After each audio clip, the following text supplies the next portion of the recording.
আমার জাদুর বইটাও চলে গেল। ভয় পেও না পিয়ারা, এখন ওই জাদু বইয়ের সব শক্তি এখন তোমার শরীরের ভিতরে সীমাবদ্ধ হয়ে গেছে। মা, তোমার শরীর থেকে আলো বের হচ্ছে। মা, তো আমার চারপাশে এত জাদু কেন ঘুরছে? আমি শরীরের ভিতরে এক অদ্ভুত শক্তি অনুভব করছি। আমরা এতদিন না খেয়ে কষ্টে দিন কাটিয়েছি।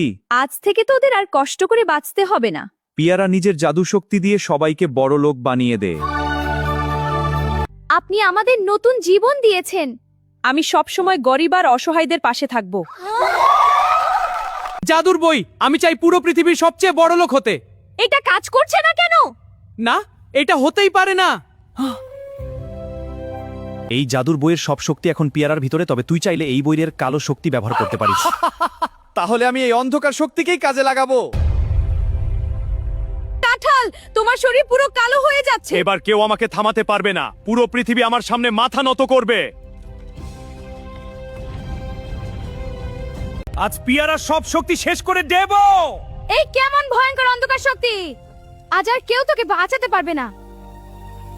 এটা কিভাবে হলো? এই শক্তি কি আমাকে রক্ষা করছে? বন্ধুরা, এরপর আমার সাথে কি হতে চলছে জানতে চাইলে পেজটিকে ফলো করো আর কমেন্টে লিখো পার্ট 4।